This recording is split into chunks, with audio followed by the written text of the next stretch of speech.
ஜனாதிபதி வேட்பாளர் ப. அரியநேத்திரனின் கிளிநொச்சி மாவட்டத்துக்கான தேர்தல் பிரச்சார கூட்டம் ஆரம்பம்.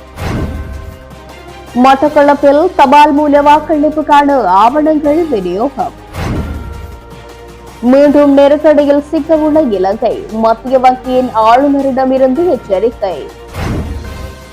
தலைமன்னார் கடற்பரப்பில் சிக்கிய 8 இந்திய மீனவர்களுக்கு நீதவான் வழங்கிய உத்தரவு. விருந்துபசாரங்களை நடாத்துவதற்கு தடை, ஜனாதிபதி வேட்பாளர்களுக்கு முக்கிய எச்சரிக்கை. இலங்கையில் செயற்கை நுண்ணறிவு நடைமுறைப்படுத்த அமைச்சரவை அங்கீகாரம். இந்தியாவால் நடத்தப்பட்ட ரகசிய கணக்கெடுப்பு மறுக்கும் உயர்ஸ்தானிகராலயம். ரணிலும் சஜித்தும் இணைய வேண்டும், ராஜித எம்பி கருத்து.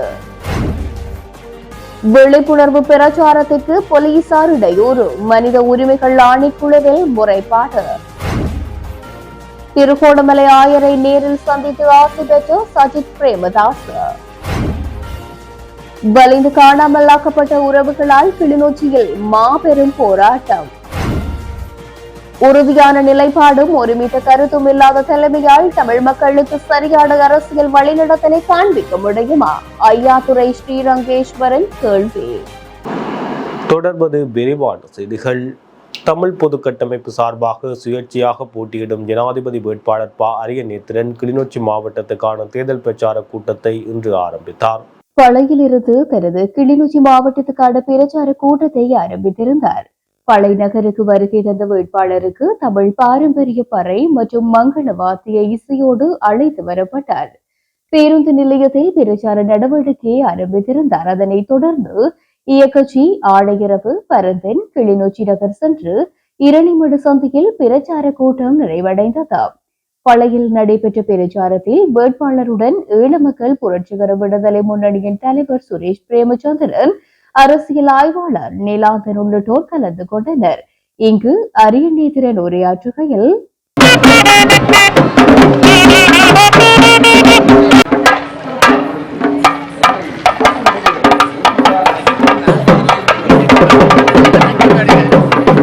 தமிழ் தேசம் அவருடைய வெற்றிக்காக அரும்பாடுபடுவதற்காக காத்திருக்கின்ற இந்த செய்தி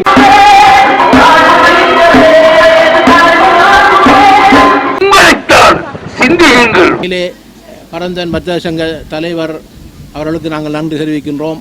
முழுமையாக இந்த வர்த்தக சங்கத்தின் மூலமாக அல்லது பரந்தன் மக்கள் சார்பாக முழுமையாகவே இந்த தமிழ் பொது வேட்பாளரை ஆதரிப்பதற்காக அவர்கள் உள்ளார்ந்த ரீதியாக எமக்கு ஆதரவு தெரிவிக்கின்றார்கள். எமக்கல்ல இனத்துக்காக அவர்கள் வந்திருக்கின்றார்கள். உண்மையிலே இந்த தேர்தலை நாங்கள் எவ்வாறு பார்க்க வேண்டும் என்றால், இந்த தேர்தல் என்பது ஜனாதிபதி கதிரையிலே போய் அமர்வதற்கு நான் இங்கே போட்டியிடவில்லை. அதை நீங்கள் முதலே கொண்டு சொல்ல வேண்டும். எமது இந்த இனம் என்பது கடந்த 75 வருடங்களுக்கு மேலாக ஒரு அடிமைப்பட்ட இனமாக இருந்து 2009 மே 18க்கு பிற்பட்ட இந்த 15 வருடமும் மிகவும் மோசமாக எங்கள் நிலம் அபகரிக்கப்பட்டு கொண்டிருக்கின்றது. ஒரு பண்பாட்டு ரீதியான இனப்படுகொலை இடம்பெற்று கொண்டிருக்கின்றது. எங்கள் வடகிழக்கு தாயகத்திலே இருக்கக்கூடிய பல்வேறுபட்ட மாவட்டங்களிலெல்லாம் திட்டமிட்ட குடியேற்றங்கள் இடம்பெற்றுக் கொண்டிருக்கின்றது. குருந்தூர் மலையாக இருக்கலாம், இங்கே கிளிநொச்சியில் இருக்கக்கூடிய பல்வேறுபட்ட நிலப்பரப்பாக இருக்கலாம், வன்னி மாவட்டமாக இருக்கலாம், எங்கள் கிழக்கு மாகாணத்தில் இருக்கக்கூடிய மட்டக்களப்பு மாவட்டமாக இருக்கலாம், மட்டக்களப்பு மாவட்டத்தில் இருக்கக்கூடிய மேய்ச்சல் தரை கூட இன்று பறிபோய் கொண்டிருக்கின்றது. ஆனால் இப்பொழுது ஜனாதிபதி வேட்பாளர்களாக களமிறங்கி இருக்கின்ற அந்த பிரதான வேட்பாளர்கள் எவருமே அதை கண்டுகொள்ளவில்லை. அதற்காக தீர்வு தருவோம் என்று கூட இன்னும் கூறவில்லை. ஆனால் தொடர்ச்சியாக எங்கள் மக்கள் காணாமலாக்கப்பட்ட தாய்மார்களின் போராட்டம் இடம்பெற்றுக் கொண்டிருக்கின்றது. சிறையிலே எமது அரசியல் கைதிகள் இன்னும் அவர்கள் இருந்து கொண்டிருக்கின்றார்கள். இன்னும் நிலம் பறிபோய் கொண்டிருக்கின்றது. ஆகவே இந்த நிலைகளை மாற்ற வேண்டும். இந்த நிலைகளிலே இருந்து நாங்கள் ஒரு அரசியல் தீர்வை பெற வேண்டும் என்றுதான் நாங்கள் கடந்த காலங்களிலே மாறி மாறி ஆட்சி செய்த ஆட்சியாளர்களுடனும் ஜனாதிபதியுடனும் நாங்கள் பேச்சுவார்த்தை நடத்தி இருந்தோம். ஆனால் எல்லோருமே ஏமாற்றிய ஒரு இக்கட்டான ஒரு சூழலில் தான் இந்த 9வது ஜனாதிபதி தேர்தலிலே நாங்கள் ஒரு செய்தியை சொல்லப் போகின்றோம். தமிழ் மக்கள் திரட்சியாக நாங்கள் உறுதியாக இருக்கின்றோம், நாங்கள் ஒன்றுபட்டு இருக்கின்றோம். இன்னும் எங்கள் தீர்வு கிடைக்கவில்லை. அந்த தீர்வு கிடைக்கும் வரை நாங்களாகவும் தமிழர்களாகவும் இருக்கின்றோம். இதை சர்வதேசம் புரிந்து கொள்ள வேண்டும், இலங்கை அரசாங்கம் புரிந்து கொள்ள வேண்டும், அண்மை நாளாக இருக்கக்கூடிய இந்தியா பாரத தேசம் புரிந்து கொள்ள வேண்டும். ஆகவே அனைவரும் புரிந்து இந்த தீர்வை தர வேண்டும் என்பதற்காக ஒன்றிணைந்த ஒரு ஜனநாயக போராட்ட வடிவத்தில் ஒன்றாகத்தான் இந்த ஜனாதிபதி தேர்தலில் வாக்களிக்கின்ற ஒரு போராட்டமாக எங்கள் மக்கள் அதில் திரண்டு வாக்களிக்க வேண்டும். அது ஒரு தேசிய கடமை என்பதை தமிழ் மக்கள் உணர வேண்டும். அவர்கள் செய்கின்ற வேலை என்னவென்றால், அந்த 21ஆம் தேதி சனிக்கிழமை செப்டம்பர் மாதம் அதிகாலை 7 மணிக்கு எல்லோரும் அந்த வாக்குச்சாவடிகளுக்கு சென்று அந்த வாக்குச்சீட்டிலே இருக்கின்ற சங்கு சின்னம், அதாவது 18வது இடத்திலே இருக்கின்றது, எனது பெயரும் சங்கு சின்னமும் இருக்கின்றது, அதற்கு மாத்திரம் நீங்கள் புள்ளடியிட்டு நாங்கள் இந்த ஒற்றுமையை காட்ட வேண்டும். அந்த ஒற்றுமையின் மூலமாக அடுத்து 9வது ஜனாதிபதியாக வரக்கூடிய ஜனாதிபதி அவர்கள் அதிலே உணர்ந்து, நாங்கள் கடந்த காலம் எங்கள் இனம் சிங்கள தேசம் ஒரு தவறை விட்டிருக்கின்றது, அதற்காகத்தான் மக்கள் இன்னும் திரண்டிருக்கின்றார்கள், அவர்கள் உறுதியாக இருக்கின்றார்கள், அவர்களுக்கான ஒரு அரசியல் தீர்வை நாங்கள் வழங்க தவறுவமாக இருந்தால் அடுத்த ஜனாதிபதி தேர்தலிலும் இதைவிட கூடுதலாக மக்களின் எதிர்ப்பு வடகிழக்கிலே வரும் என்ற செய்தி அவர்களுக்கு இந்த முறை கிடைக்க இருக்கின்றது. ஆகவே அன்பார்ந்த எமது உறவுகளே, நீங்கள் உண்மையிலே உணர்வானவர்கள். உண்மையிலே நாங்கள் அரசியலை நாங்கள் கற்றுக்கொண்டோம், அரசியலிலே இருந்து நாங்கள் பல பாடங்களை கற்றிருக்கின்றோம். ஒரு விடுதலைக்காக போராடிய மண்ணிலே இருந்து நாங்கள் இரத்தமும் சதையும் சிந்திய மண்ணிலே இருந்து நாங்கள் வாழ்ந்து கொண்டிருக்கின்றோம். ஆகவே எல்லோரும் இணைந்து இந்த தேர்தலிலே ஒற்றுமையாக, எமது பரந்தன் வர்த்தக சங்க தலைவர் கூறியது போன்று எல்லோரும் ஒற்றுமையாக நாங்கள் இந்த தேர்தலிலே வெற்றியீட்டி, நான் அல்ல எமது இனம் வெற்றியீட்டுவதற்கு நீங்கள் வாக்களிக்க வேண்டும் என்று மிகவும் பணிவாகவும் தாழ்மையாகவும் கேட்டுக்கொள்கின்றேன். கிளிநொச்சி மாவட்ட ஆவணி மாதத்துக்கான ஒருங்கிணைப்பு குழு கூட்டம் கிளிநொச்சி மாவட்ட செயலக மாநாட்டு மண்டபத்தில் இன்று நடைபெற்றது. குறித்த கலந்துரையாடல் கடற்தொழில் அமைச்சரும் மாவட்ட ஒருங்கிணைப்பு குழுவின் தலைவருமாறு டக்ளஸ் தேவானந்தா தலைமையில் நடைபெற்றது.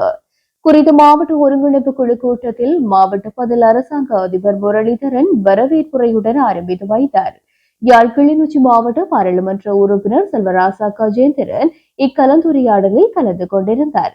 இதன்போது மத்திய மற்றும் மாகாண அமைச்சுகளால் கிளிநொச்சி மாவட்டத்தில் மேற்கொள்ளப்பட்டு வரும் அபிவிருத்தி திட்டங்கள் தொடர்பில் விளக்கம் அளிக்கப்பட்டதுடன் அவை தொடர்பான விடயங்கள் விரிவாக ஆராயப்பட்டன. இதனை விட புதிய முன்மொழிவுகளுக்கான அனுமதிகளும் பெறப்பட்டன. மேலும் கிளிநொச்சி மாவட்டத்தில் இடம்பெறும் பல்வேறு சட்டவிரோத செயற்பாடுகளை கட்டுப்படுத்த விசேட திட்டங்களை வகுத்தல் தொடர்பாகவும் கலந்துரையாடப்பட்டது. இந்த கலந்துரையாடலில் வடக்கு மாகாண பிரதம செயலாளர், வடமாகாண அமைச்சுக்களின் செயலாளர்கள், மேலதிக அரசாங்க அதிபர் காணி, பிரதேச செயலாளர்கள், திட்டமிடல் பணிப்பாளர்கள், மாவட்ட செயலக பதவி நிலை உத்தியோகத்தர்கள், போலீஸ் மற்றும் இராணுவ அதிகாரிகள், பல்வேறு திணைக்களங்களின் தலைவர்கள், கிளை தலைவர்கள், உத்தியோகத்தர்கள், பொது அமைப்புகளின் பிரதிநிதிகள், பொதுமக்கள், ஊடகவியலாளர்கள் என பலர் கலந்து கொண்டிருந்தார்கள். இதன்பொழுது தற்பொழுது சட்டவிரோதமான முறையில் பல பகுதிகளில் மணல் அகழ்வு இடம்பெறுவதாகவும், இதனை கட்டுப்படுத்தும் நோக்கில் அனுமதிக்கப்படாத பகுதிகளில் அமைக்கப்பட்டுள்ள மணல் விற்பனை நிலையங்களை தடை செய்ய வேண்டும் என தீர்மானம் எடுக்கப்பட்டது. அத்துடன் கிளிநொச்சி குளத்தினை எல்லையிடுவதற்கான நடவடிக்கைகளையும் உடன் ஆரம்பிக்க வேண்டும் என இதன்போது தெரிவிக்கப்பட்டிருக்கின்றது. மட்டக்களப்பு மாவட்டத்தில் தபால் மூலம் வாக்களிப்பதற்கான ஆவணங்கள் பொதியிடப்பட்டு விநியோகம் செய்யும் நடவடிக்கைகள் முன்னெடுக்கப்பட்டு வருவதாக மாவட்ட அரசாங்க அதிபரும் தேர்தல் தெரிவத்தாட்சி அதிகாரியுமான ஜஸ்டினா முரளிதரன் ஊடகங்களுக்கு தெரிவித்துள்ளார். ஜனாதிபதி தேர்தல் 2024ஆம் ஆண்டில் மட்டக்களப்பு மாவட்டத்தில் வாக்களிப்பதற்கு 4,49,686 பேர் தகுதி பெற்றுள்ள நிலையில் தபால் மூலம் வாக்களிப்பதற்கு 13,448 விண்ணப்பதாரிகள் விண்ணப்பித்துள்ளனர். இதில் 332 விண்ணப்பங்கள் நிராகரிக்கப்பட்டுள்ளதுடன் தபால் மூலம் வாக்களிப்பதற்கு 13,116 விண்ணப்பதாரிகள் தகுதி பெற்றுள்ளதாக மாவட்ட அரசாங்க அதிபரும் தேர்தல் தெரிவத்தாட்சி அதிகாரியுமான ஜஸ்டினா முரளிதரன் தெரிவித்துள்ளார். மேலும் மட்டக்களப்பு மாவட்டத்தில் ஜனாதிபதி தேர்தல் 2024 தொடர்பாகவும் வாக்களிப்பு கடமைகளில் ஈடுபடும் கனிஷ்ட தலைமை தாங்கும் உத்தியோகத்தர்களுக்கு நடைமுறைகள் பற்றிய அறிவுறுத்தல்கள் தொடர்பாகவும் இன்று இடம்பெற்ற செயலமர்வு தொடர்பாக மாவட்ட தேர்தல் தெரிவத்தாட்சி அதிகாரி ஜஸ்டினா முரளிதரன் ஊடகங்களுக்கு தெரிவித்துள்ளார். தற்போதைய பொருளாதார வேலை திட்டத்தின் பெறுபேறுகள் தலைகீழாக மாறினால் கடந்த 2 வருடங்களில் நாம் அனுபவிப்பதைப் போன்று பொருளாதார மற்றும் சமூக நெருக்கடி மீண்டும் ஏற்படக்கூடும் என இலங்கை மத்திய வங்கியின் ஆளுநர் கலாநிதி நந்தலால் வீரசிங்க தெரிவித்துள்ளார். இலங்கை தொழிற்சங்கங்களின் 37வது வருடாந்த மாநாட்டில் கலந்து கொண்டு கருத்து தெரிவிக்கும் போது அவர் மேற்கண்டவாறு தெரிவித்தார். அங்கு மேலும் தனது விருப்பத்தை வெளிப்படுத்திய மத்திய வங்கியின் ஆளுநர் கலாநிதி நந்தலால் வீரசிங்க, உங்கள் அனைவருக்கும் தெரியும், தற்போதைய சீர்திருத்த செயல்முறையானது பொருளாதாரத்தை அதன் அசைக்க முடியாத ஸ்திரத்தன்மைக்கு மீட்டெடுப்பதற்கான நடவடிக்கைகளை உள்ளடக்கியது. இது நடுத்தர மற்றும் நீண்ட கால வளர்ச்சிக்கு அவசியம். இந்த சீர்திருத்தங்கள் குறுகிய காலத்தில் வேதனை அளிக்கும் என்றாலும் நீண்ட கால தாமதமான இந்த சீர்திருத்தங்களை செயல்படுத்த அனைத்து தரப்பினரின் அர்ப்பணிப்பும் பொருளாதாரத்தை நிலையான மற்றும் விரிவான வளர்ச்சியின் பாதையை நோக்கி வழிநடத்த முக்கியமானது. அத்தகைய முயற்சி எவ்வளவு பயனுள்ளதாக இருந்தாலும் எந்த ஒரு அரசியல் அல்லது சமூக நிச்சயமற்ற தன்மை அல்லது கடின முயற்சிகளின் மூலம் பெறப்பட்ட முடிவுகளின் தலைகள் மாற்றமானது மறுசீரமைப்பு செயல்முறைக்கு அதிக அழுத்தத்தை ஏற்படுத்தும் மற்றும் பொருளாதாரத்தின் எதிர்பார்க்கப்படும் போக்கை மாற்றும் மற்றும் பொருளாதாரத்தில் மாற்ற முடியாத தாக்கத்தை ஏற்படுத்தும். மீண்டும் ஒரு சமூக நெருக்கடி ஏற்படலாம். தற்போதைய இறையாண்மை கடன் நெருக்கடிக்கு முகம் கொடுத்துள்ள நிலையில் கடந்த காலங்களை போன்று அதிக செலவினங்கள் மற்றும் வரி குறைப்புகள் மூலம் பொருளாதாரத்தை வளர்ச்சியை நோக்கி செலுத்துவதற்கு அரசாங்கத்திடம் நிதியிடமில்லை. நிதி மற்றும் கடன் நிலைத்தன்மையை மீண்டும் நிறுவுவது இப்போது மற்றும் எதிர்காலத்திற்கான முதன்மை தேவை என்றும் அவர் குறிப்பிட்டிருக்கின்றார். இலங்கை கடற்பரப்பில் சட்டவிரோதமாக நுழைந்து மீன்பிடித்த நிலையில் தலைமன்னாரில் கைது செய்யப்பட்ட ராமநாதபுரம் மாவட்டம் ராமேஸ்வரத்தைச் சேர்ந்த 8 மீனவர்களையும் செப்டம்பர் 5ஆம் தேதி வரை விளக்கமறியலில் வைக்க மன்னார் நீதிமன்றம் இன்று உத்தரவு பிறப்பித்துள்ளது. இலங்கை கடற்பரப்பில் நேற்று இரவு சட்டவிரோதமாக ஒரு விசைப்படகுடன் நுழைந்து மீன்பிடியில் ஈடுபட்ட நிலையில் குறித்த 8 மீனவர்களையும் கடல் ரோந்து பணியில் ஈடுபட்ட கடற்படையினர் கைது செய்து தலைமன்னார் கடற்படையிடம் ஒப்படைத்தனர். தலைமன்னார் கடற்படையினர் குறித்த மீனவர்களிடம் முன்னெடுத்த விசாரணைகளை தொடர்ந்து இன்றைய தினம் செவ்வாய்க்கிழமை மதியம் மேலதிக நடவடிக்கைகளுக்காக மன்னார் மாவட்ட கடற்தொழில் நீரியல் வளத்துறை அதிகாரிகளிடம் ஒப்படைத்தனர். இதன்போது விசாரணைகளை முன்னெடுத்த மன்னார் நீதவான் குறித்த மீனவர்களை எதிர்வரும் 5ஆம் தேதி வரை விளக்கமறியலில் வைக்குமாறு உத்தரவிட்டார். ஜனாதிபதி வேட்பாளர்கள் மக்களுக்கு உணவு, பானங்கள் அல்லது சிற்றுண்டிகளை வழங்கி விருந்துகளை நடத்துவது ஜனாதிபதி தேர்தல் சட்டத்தின்படி குற்றச்செயல் என தேர்தல்கள் ஆணைக்குழு தெரிவித்துள்ளது. எனவே அவர்கள் அவ்வாறு செய்ய தடை விதிக்கப்பட்டுள்ளதாக தேர்தல்கள் அதிகாரி ஒருவர் நேற்று தெரிவித்துள்ளார். கடந்த காலங்களில் அரசியல் வேட்பாளர்கள் பிரச்சார நடவடிக்கையின் ஒரு பகுதியாக தங்கள் ஆதரவாளர்களுக்காக அடிக்கடி விருந்துகளை நடத்துவது வழக்கமாக இருந்தது. எனினும் அப்போது இந்த நடைமுறை பரவலாக விவாதிக்கப்படாமையால் அல்லது குறிப்பிடத்தக்க பிரச்சனையாக கருதப்படாமல் இருந்தது. எனினும் அனுராதபுரத்தில் ஜனாதிபதி வேட்பாளர் ஒருவரால் அப்பகுதியில் உள்ள கல்வியாளர்கள் மற்றும் தொழில் நிபுணர்களுக்காக நடத்தப்படவிருந்த விருந்தொன்றை தேர்தல் அதிகாரிகள் தடுத்து நிறுத்தியதை அடுத்து புதிய விவாதம் எழுந்துள்ளது. இந்த விடயம் தொடர்பில் தேர்தல்கள் ஆணையாளர் சிந்தக குலரத்ன ஊடகம் ஒன்றுக்கு கருத்து தெரிவிக்கையில், ஜனாதிபதி தேர்தல் சட்டத்தின் பிரகாரம் இவ்வாறான செயற்பாடுகள் தூண்டுதலாக அமையும் எனவும், எனவே தேர்தலில் போட்டியிடும் வேட்பாளர்கள் இதுபோன்ற விடயங்களை முன்னெடுப்பதை தவிர்த்துக் கொள்ள வேண்டும். தேர்தல் சட்டத்தின் 77வது பிரிவின்படி விருந்து உபசரிப்புகள் அளிப்பது குற்றமாகும். வேட்பாளர்கள் தமது ஆதரவாளர்களுக்கு உணவு, பானம், குளிர்பானங்களை அல்லது பரிசுகளை வழங்கக்கூடாது என்று தெரிவித்துள்ளார். இலங்கையில் செயற்கை நுண்ணறிவு தொடர்பான தேசிய மூலோபாயத்தை நடைமுறைப்படுத்துவதற்கு அமைச்சரவை அங்கீகாரம் வழங்கியுள்ளது. டிஜிட்டல் மாற்றுப்பாதையில் கணிசமான முன்னேற்றத்தை அடைந்துள்ள போதிலும் உலகளாவிய செயற்கை நுண்ணறிவில் இலங்கையால் குறிப்பிடத்தக்க தாக்கத்தை ஏற்படுத்த முடியவில்லை என அரசாங்கம் தெரிவித்துள்ளது. அந்த வகையில் இலங்கையில் செயற்கை நுண்ணறிவுக்கான தேசிய உத்திகள் தயாரிக்கப்பட்டு செயற்கை நுண்ணறிவுக்கான ஒரு தளத்தை இலங்கையில் உருவாக்குவது 2030ஆம் ஆண்டளவில் நாட்டின் பொருளாதாரத்தில் ஏற்பட்டுள்ள பின்னடைவில் ஒரு கணிசமான மாற்றத்தை ஏற்படுத்த முடியும் என எதிர்பார்க்கப்படுகின்றது. இதன்படி மேற்படி நோக்கங்களை அடைவதற்கு செயற்கை நுண்ணறிவு தொடர்பான தேசிய மூலோபாயத்தை இலங்கையில் நடைமுறைப்படுத்துவதற்கு தொழில்நுட்ப அமைச்சர் என்ற வகையில் ஜனாதிபதியினால் முன்வைக்கப்பட்ட பிரேரணைக்கு அமைச்சரவை அங்கீகாரம் வழங்கியுள்ளது.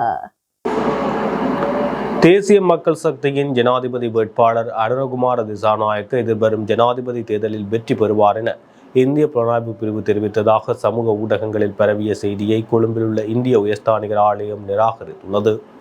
குறித்த அறிக்கையில் தெரிவிக்கப்பட்டுள்ளதாவது, பல்வேறு முறைகள் மூலம் இந்தியாவால் நடத்தப்பட்ட ரகசிய கணக்கெடுப்பு அனுரகுமார பெரும்பான்மையை பெறுவார் என்று தெரிவிக்கின்றது. இந்த மதிப்பீடு தேர்தலுக்கு 30 நாட்களுக்கு முன்பு வந்துள்ளது மற்றும் அனுரவுக்கு வளர்ந்து வரும் ஆதரவை சுட்டிக்காட்டும் பல முக்கிய குறிகாட்டிகளை எடுத்து காட்டுகின்றது. கணக்கெடுப்பு முடிவுகளில் அனுரகுமார தனது போட்டியாளர்களை விட மிகவும் முன்னிலையில் இருப்பதாக குறிப்பிடப்படுகின்றது. இது பரவலான மக்கள் ஆதரவை பரிந்துரைக்கின்றது. தேர்தல் திகதி நெருங்கி வரும் நிலையில் அவர் கணிசமான முன்னிலையில் இருப்பதற்கான முக்கிய குறிகாட்டியாக இந்த வளர்ச்சி பார்க்கப்படுகின்றது. இந்த வளர்ச்சியானது அனுரகுமாரவின் கொள்கைகள் மீதான வலுவான வாக்காளர் நம்பிக்கையை பிரதிபலிக்கின்றது. இதற்கு மாறாக ஐக்கிய மக்கள் சக்திக்கான ஆதரவு குறைவதாக கணக்கெடுப்பு தெரிவிக்கின்றது. ஐக்கிய மக்கள் சக்தியின் பல உறுப்பினர்கள் மீண்டும் ஐக்கிய தேசிய கட்சியுடன் இணைய உள்ளதாக ஒரு குறிப்பிடத்தக்க மாற்றம் காணப்பட்டது. இந்த போக்கானது ஐக்கிய மக்கள் சக்தியினுடைய எண்ணிக்கையை பலவீனப்படுத்தியுள்ளது மற்றும் தேர்தலில் திறம்பட போட்டியிடும் திறன் மீது சந்தேகத்தை ஏற்படுத்தியுள்ளது என்றுள்ளது. இது தொடர்பாக இந்திய உயர்ஸ்தானிகர் ஆலய கருத்தின்படி, இந்திய உயர்ஸ்தானிகர் ஆலயத்திற்கு காரணமான செய்திகள் சமூக ஊடகங்களில் பரவுவதை நாங்கள் பார்த்துள்ளோம். அத்தகைய அறிக்கைகள் ஆதாரமற்றவை என்று கூறப்பட்டுள்ளது. ஜனாதிபதி ரணில் விக்ரமசிங்கவும் சஜித் பிரேமதாசாவும் ஐக்கியமாக இருக்க வேண்டும் என முன்னாள் பாராளுமன்ற உறுப்பினர் தலதா அத்துக்கூறல கூறியது சரியானது என பாராளுமன்ற உறுப்பினர் ராஜ்ய செனாரத்ன தெரிவித்துள்ளார். ஊடகவியலாளர் சந்திப்பில் கலந்து கொண்டு கருத்து தெரிவிக்கையிலேயே அவர் இதனை தெரிவித்துள்ளார். ரணில் மற்றும் யுஎன்பியுடன் ஒத்துழைக்குமாறு பிரேமதாசவை நான் சமாதானப்படுத்த முயற்சித்தேன். ஆனால் அவர் இந்த நடவடிக்கைக்கு எதிரானவர். தலதா சிறந்த யோசனையை முன்வைத்தார் என்று நான் கூற வேண்டும் என்றும் அவர் தெரிவித்துள்ளார். கட்சியில் ஏற்பட்டுள்ள அபிவிருத்திகளால் விரக்தி அடைந்துள்ள எஸ்ஜேவிபி உறுப்பினர்களும் பிரேமதாசவை வெற்றி பெற செய்ய முடியும் என இன்னமும் நம்புவதனால் தாங்கள் கடந்து செல்ல தயங்குவதாகவும் சில ஐக்கிய மக்கள் சக்தி உறுப்பினர்கள் கடக்க காத்திருக்கின்றார்கள் என்றும் அவர் மேலும் தெரிவித்துள்ளார். ஜனாதிபதி தேர்தலை புறக்கணிக்க கோரி 3 மாதங்களுக்கு முன்னர் ஆரம்பிக்கப்பட்ட மக்கள் விழிப்புணர்வு பிரச்சாரத்துக்கு போலீசார் இடையூறு செய்தமை தொடர்பில் தமிழ் தேசிய மக்கள் முன்னணியினால் தேர்தல் ஆணையாளர் மற்றும் இலங்கை மனித உரிமை ஆணைக்குழுவிடம் முறைப்பாடு பதிவு செய்யப்பட்டுள்ளது. கிழக்கு மாகாணம் அம்பாறை மாவட்டம் திருக்கோவில் பகுதியில் கடந்த ஆகஸ்ட் 24ஆம் தேதி தமிழ் தேசிய மக்கள் முன்னணியின் நாடாளுமன்ற உறுப்பினர் செல்வராசா கஜேந்திரன் தலைமையிலான குழுவினர் துண்டு பிரசுரம் விநியோகித்துக் கொண்டிருந்த போது போலீசார் அதனை தடை செய்ய கோரியிருந்தனர். இந்நிலையில் தாம் மேற்கொள்ளவிருந்த விழிப்புணர்வு பிரச்சாரத்துக்கு இடையூறு விளைவித்தமை சட்டவிரோதமானது என குற்றம் சுமத்தும் நாடாளுமன்ற உறுப்பினர் கஜேந்திரன் திருக்கோவில் போலீஸ் நிலையத்திற்கு எதிராக சட்ட நடவடிக்கை எடுத்து நீதி வழங்கப்பட வேண்டும் என கோரிக்கை விடுத்துள்ளார். வாக்களிக்க வேண்டாம் என குறிப்பிடப்பட்டுள்ளது தானே இதனை விநியோகிக்க முடியாது, இது தடை செய்யப்பட்டுள்ளது. ஆர்ப்பாட்டங்கள் தடை செய்யப்பட்டுள்ளன. இந்த நடவடிக்கை அரசியலமைப்புக்கு முரணானது என தெரிவித்தார் என கூறி நாடாளுமன்ற உறுப்பினரை போலீசார் தடுத்திருந்தனர். அரசியலமைப்பின் பிரகாரம் ஜனாதிபதி தேர்தல் செப்டம்பர் 17ஆம் தேதிக்கும் அக்டோபர் 17ஆம் தேதிக்கும் இடைப்பட்ட தேதியில் நடத்தப்படும் என இலங்கையின் தேசிய தேர்தல்கள் ஆணைக்குழுவின் தலைவர் சமன் ஸ்ரீ ரத்நாயக்கு மே மாதம் அறிவித்திருந்த நிலையில் தமிழ் தேசிய மக்கள் முன்னணியினர் தேர்தல் புறக்கணிப்பு கோரிக்கை எழுத்து மூலம் தமிழ் மக்கள் மத்தியில் விநியோகிக்க ஆரம்பித்திருந்தமை குறிப்பிடத்தக்கது. எதிர்க்கட்சி தலைவரும் ஐக்கிய மக்கள் சக்தியின் ஜனாதிபதி வேட்பாளருமான சையத் பிரேமதாசா திருகோணமலை மறைமாவட்ட ஆயர் நோயல் இமானுவேல் ஆண்டகையை நேரில் சந்தித்து எதிர்வரும் ஜனாதிபதி தேர்தலுக்கான ஆசிகளை பெற்றுக் கொண்டுள்ளார். திருகோணமலை சேருவில நகரில் நடைபெற்ற பரப்புரை கூட்டத்தில் கலந்து கொண்டதன் பின்னர் திருகோணமலை மறைமாவட்ட ஆயரை சஜித் பிரேமதாச சந்தித்து ஆசி பெற்றதுடன் சமகால அரசியல் விடயங்கள் தொடர்பிலும் பேசியிருக்கின்றார். சர்வதேச வலிந்து காணாமல் ஆக்கப்பட்டவர்களின் தினமான ஆகஸ்ட் 30ஆம் தேதி கிளிநொச்சியில் மாபெரும் போராட்டத்தினை முன்னெடுக்க உள்ளதாக வலிந்து காணாமல் ஆக்கப்பட்டவர்களின் வடகிழக்கு மாகாண சங்கம் அறிவித்துள்ளது. வடக்கு கிழக்கு வலிந்து காணாமல் ஆக்கப்பட்ட உறவுகளின் சங்கத்தினுடைய தலைவி யோராசா கனகரஞ்சினி இன்றைய இந்த ஊடகத்தின் வாயிலாக வருகின்ற 30ஆம் தேதி சர்வதேச காணாமலாக்கப்பட்டோர் தினம். அன்றைய தினத்திலே 8 மாவட்டங்களும் பல தங்களுடைய மாவட்டங்களிலே இந்த போராட்டத்தை செய்ய வேண்டும் என்றும் கேட்கிறோம். அதே நேரத்திலே பெரிய அளவிலாக யாழ் மாவட்டத்திலும் திருவண்ணாமலை மாவட்டத்திலும் அதே நேரம் இந்த போராட்டத்தை நாங்கள் கையிலே எடுத்து தனித்துவமாக சர்வதேசம் வரை கொண்டு சென்ற கிளிநொச்சி கந்தசாமி ஆலய முன்றலிலே மாபெரும் ஒரு கவனஈர்ப்பு போராட்டமாக நாங்கள் அதை ஏற்பாடு செய்திருக்கின்றோம். அந்த கவனஈர்ப்பு போராட்டமானது கிளிநொச்சி கந்தசாமி ஆலய முன்றலிலே தொடங்கி டிப்போ சந்தி வரைக்கும் அது சென்று நிறைவடையும். ஆகவே வர்த்தக சங்கத்தினர் மற்றும் போக்குவரத்து கழகத்தினர், விளையாட்டுக் கழகம், இளைஞர் வட்டங்கள், பலதரப்பட்ட உண்மையாகவே தமிழ் தேசியத்தை நேசிக்கின்ற அரசியல்வாதிகள் உட்பட அனைவரையும் ஒன்று திரண்டு அந்த இடத்திலே எங்களுடைய எழுச்சியையும் எங்களுடைய எதிர்பார்ப்பையும் ஒரு தூர நோக்கு பயணத்துக்கும் ஆதரவு அளிக்க வேண்டும் என்று கேட்டு நிற்பதோடு வடக்கு கிழக்கிலே வாழுகின்ற அனைத்து உறவுகளும் எங்களுடைய அந்தந்த தினங்களிலே அந்த இடங்களிலே நடக்கின்ற போராட்டங்களிலே கலந்து கொள்ள வேண்டும் என்றும் நாங்கள் கேட்டு நிற்கின்றோம். நிச்சயமாக 8 மாவட்டத்தினுடைய நிர்வாகத்தின் தலைமையிலே இந்த போராட்டங்கள், இந்த பேரணிகள் 2017 தொடக்கம் இன்று வரை நடாத்தப்பட்டு சர்வதேசத்திலே 36வது கூட்டத்தொடரில் இருந்து இற்ற வரைக்கும் இந்த உண்மை நிலைமையை எடுத்து கூறிக்கொண்டு நிற்கின்ற எங்களுடைய இந்த நிர்வாகம் நிச்சயமாக வருகின்ற செப்டம்பர் அறிக்கை வந்து எங்களுக்கு ஒரு சாதகமான அறிக்கையாக வர வேண்டுமென்றால் நாங்கள் எங்களுடைய பலத்தையும் எங்களுடைய அந்த உணர்வுபூர்வமான இந்த போராட்டத்தையும் சர்வதேசத்துக்கு எடுத்துக்காட்டும் முகமாக சகல மக்களையும் மக்களை வடக்கு கிழக்கிலே வாழுகின்ற அனைத்து தமிழ் மக்களும் இந்த தேசியத்தையும் எங்களுடைய இந்த தூய்மையான உண்மைக்கும் நீதிக்குமான போராட்டத்தை நேசிக்கின்றவர்கள் எல்லோரும் அந்தந்த இடங்களிலே அணிதிரள வேண்டும்.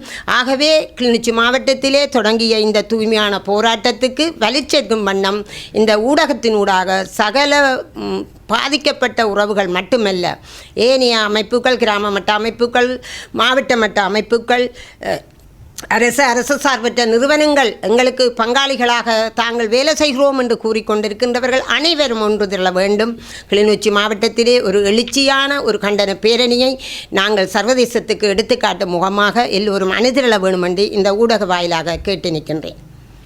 முக்கியமாக நாங்கள் இலங்கை அரசை நம்பி பல தடவைகள் எங்களுடைய உயிர்களுக்கு மேலான உறவுகளுடைய அந்த ஆவணங்களை எல்லாம் கையளித்திருந்தோம். ஆனால் இன்று வரும் தீர்வு, நாளை வரும் தீர்வு எங்களுக்கு ஒரு நீதியை பெற்றுத் தருவார்கள் என்று எதிர்பார்த்து நாங்கள் ஜனாதிபதியாக இருந்த உண்மையாகவே நான் மஹிந்த ராஜபக்சவை கூட சந்திச்சிருக்கிறேன். அதை விட அதுக்கு அடுத்த போல வந்த மைத்திரியை சந்திச்சிருக்கிறோம். எங்களுடைய போராட்டத்தின் ஊடாக 3 தடவை அவரை சந்திச்சிருக்கின்றோம். அதன் பிற்பாடு கோட்டபாய ராஜபக்சா உண்மையாகவே அவர்தான் இந்த கொலைகளுக்கும் இந்த கடத்தல்களுக்கும் இந்த காணாமல் ஆக்கப்பட்டதுக்கும் முழுமையான காரணகர்த்தாவாக இருந்தவர். காரணம், அவர் ஒரு பாதுகாப்பு செயலாளராக அந்த நேரம் அதுக்கு பொறுப்பாக அந்த படைகளுக்கு பொறுப்பாக இருந்தபடியால் எங்களுடைய இந்த கொடூர யுத்தமும் இன அழிப்பு நடந்த பிற்பாடு கையளித்தவர்களுக்கு என்ன ஆனார்கள் என்று அவர்களால் ஒருபோதும் சொல்ல முடியாத ஒரு நிலைமையில தான் நாங்கள் இந்த தனித்துவமான போராட்டத்தை ஆரம்பித்து இற்றவரை பல இன்னல்களுக்கெல்லாம் முகம் கொடுத்து கொண்டு சர்வதேச விசாரணையை கோரி நிற்கின்றோம். ஆகவே அதிலே அந்த கொலை இந்த இன அழிப்புக்கு சம்பந்தப்பட்டவர்கள் மீண்டும் மீண்டும் ஜனாதிபதி தேர்தலிலே முன் நிற்கின்றார்கள். அதை விட இந்த போராட்டத்தை அளித்தவரே ரணில் விக்ரமசிங்கா தான். அவர் இன்றைக்கு ஜனாதிபதியாக இருந்து கொண்டு மீண்டும் மீண்டும் எங்களுக்கு ஒரு நீதியை பெற்று தருவார். அவர் எங்களுக்கான இந்த வடக்கு கிழக்கில் வாழுகின்ற தமிழர்களுக்கு ஒரு அதிகார பகிர்வை தருவார் என்று நாங்கள் எதிர்பார்க்கவில்லை. ஆகவே தான் நாங்கள் ஒரு பொது வேட்பாளரை, தமிழனை இருந்து வடக்கு கிழக்கிலே இந்த தீவிலே இருக்கின்ற ஒட்டுமொத்த தமிழர்களும் அந்த தமிழனுக்கு வாக்களித்து அதை பேரம் பேச வைக்க வேண்டும் என்ற ஒரு என்னுடைய தனிநபர் கருத்தாக இருக்கிறது. நிச்சயமாக இதுவெல்லாம் நாங்கள் கடந்து ஏமாந்து பலதரப்பட்ட விடயங்களிலே நாங்கள் அவர்களிடமிருந்து பிரேரணைகளை ஏற்றுக்கொண்டும் ஏமாற்றப்பட்ட நாங்கள் இனிமேலும் ஏமாறாமல் ஒட்டுமொத்த தமிழரும் எங்களுக்காக ஒரு பேரம் பேசக்கூடிய ஒரு வலிமையை நாங்கள் தேர்ந்தெடுத்து அதுக்கு வாக்களிக்க வேண்டும் என்று எங்களுடைய கருத்தும் எங்களுடைய அவாவும். ஆனால் இதை மக்கள் தெளிவாக புரிந்து கொண்டு அதுக்கு ஏற்ற வகையில் தங்களுடைய உண்மையான ஒரு புனிதமான வாக்கை அளிக்க வேண்டும் என்று நாங்கள் கேட்டு நிற்கின்றோம். உறுதியான நிலைப்பாடும் ஒருமித்த கருத்தும் இல்லாத தலைமையால் தமிழ் மக்களுக்கு சரியான அரசியல் வழிநடத்தலை காண்பிக்க முடியுமா என ஈழ மக்கள் ஜனநாயக கட்சியின் ஊடக பேச்சாளர் ஐயாத்துரை ஸ்ரீ ரங்கேஸ்வரன் கேள்வி எழுப்பியுள்ளார். யாழ் ஊடக அமையத்தில் இன்றைய தினம் நடைபெற்ற ஊடக சந்திப்பில் தமிழ் பொது வேட்பாளர் விடயம் தொடர்பில் ஊடகவியலாளர்கள் கருத்து கேட்டபோது அவர் இவ்வாறு தெரிவித்தார். நடைபெறவுள்ள ஜனாதிபதி தேர்தலில் சில அரசியல் கட்சிகளும் சில சிவில் அமைப்புகளும் என்று சொல்லிக்கொண்டவர்கள் தாங்கள் ஒரு பொது வேட்பாளரை நிறுத்தப் போவதாகவும் அதை தமிழருடைய குறியீடு அடையாளம் என்கின்ற கருத்துக்களெல்லாம் சொல்லி வந்தார்கள். இந்த கூட்டு ஆரம்பிக்கின்ற சந்தர்ப்பவாத கூட்டு ஆரம்பிக்கின்ற சந்தர்ப்பத்திலே நாங்கள் தெளிவாக சொல்லியிருந்தோம். இந்த கூட்டு என்பது ஒரு சந்தர்ப்பத்துக்காக உருவாக்கப்பட்டிருக்கின்றது என்கின்ற விடயத்தை தெளிவுபடுத்தியிருந்தோம். அவர் கொள்கை இல்லாதவர்கள் என்று சொல்லி கொள்கை இல்லாத நிலப்பாட்டிலே அவர்கள் உருவாக்கியிருக்கின்றார்கள் என்று. அதை தற்போது டெலோ அமைப்பில் இருந்து அந்த கூட்டில் இருக்கின்ற டெலோ அமைப்பைச் சேர்ந்தவர்கள் ரணில் விக்ரமசிங்கே அவர்களுக்கு ஆதரவிக்கின்றார்கள் என்கின்ற கருத்துக்கள் சொல்லப்பட்டிருக்கின்றன. ஒரு நாடாளுமன்ற உறுப்பினர் ஜனாதிபதி ரணில் விக்ரமசிங்கவுக்கு அவர்களுக்கு ஆதரவளிப்பதாகவும் அவர் மேலே சட்ட நடவடிக்கை எடுப்பதற்காக அந்த கட்சியுடைய மாவட்ட அமைப்பாளர்கள் விளக்கம் கோரியிருப்பதாகவும் ஒரு செய்தி வெளியாக இருக்கின்றது. உண்மையிலே அந்த கட்சியினுடைய இன்னொரு உறுப்பினர் கூறியிருக்கின்றார், அதாவது இந்த தமிழ் கட்சிகள் என்று சொல்லப்படுகின்றவர்கள் உதிரிகளாக சிதறுண்ட நிலையில் இருக்கின்றார்கள், அவர்களை ஒருங்கமைப்பதற்காக தான் நாங்கள் இந்த பொது வேட்பாளர் என்ற விடயத்தை முன்னெடுத்ததாகவும் கூறியிருக்கின்றதாக செய்திகள் சொல்லியிருக்கின்றார்கள் அவர்கள். ஆகவே இந்த நிலையில் நாங்கள் தமிழ் மக்களுக்கு தமிழ் வாக்காளர்களுக்கு தெளிவுபடுத்த வேண்டிய ஒரு பொறுப்பும் கடமையும் எங்களிடம் இருக்கின்றது. அதாவது இந்த தேர்தலிலே இந்த இவ்வாறான சந்தர்ப்பவாத சரணாகதியாக செயல்படுகின்ற அமைப்புகளினுடைய பேச்சுக்களை நம்பி எங்களுடைய வாக்குரிமை இந்த நாட்டினுடைய உரிமையாக இந்த நாட்டிலே நாங்கள் எங்களுக்கு இருக்கின்ற ஒரே ஜனநாயக உரிமை வாக்குரிமை. ஆகவே சிலர் வாக்குகளை பயன்படுத்தக்கூடாது என்கின்ற கருத்துக்களை சொல்லி வருகின்றார்கள்.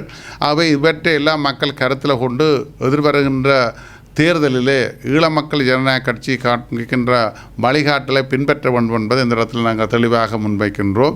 இந்த சந்தர்ப்பவாத கூட்டு என்பது எப்பொழுதும் தமிழ் மக்களுக்கான சரியான அரசியல் வழிகாட்டலை முன்னெடுக்காது தங்களுக்குள்ளே இருக்கின்ற உள்ளக பிரச்சனைகளை பேச்சுவார்த்தையின் ஊடாக இணக்கப்பாட்டினூடாக தீர்வு காண திராணியற்றவர்கள்தான் இவ்வாறான பொது வேட்பாளர் என்ற கபட நாடகத்தை அரங்கேற்றிருக்க என்பதை இது திரும்பவும் மீண்டும் எங்களுக்கு எடுத்து சொல்லியிருக்கின்றது. ஆகவே இவற்றை மக்கள் தெளிவாக விளங்கிக் கொள்ளணும். வாக்காளர்கள் தெளிவாக இதை புரிந்து தேர்தலில் தங்களுடைய பணியாற்ற வேண்டும் என்பதை தான் அந்த இடத்தில் நாங்கள் தெளிவுபடுத்துகின்றோம்.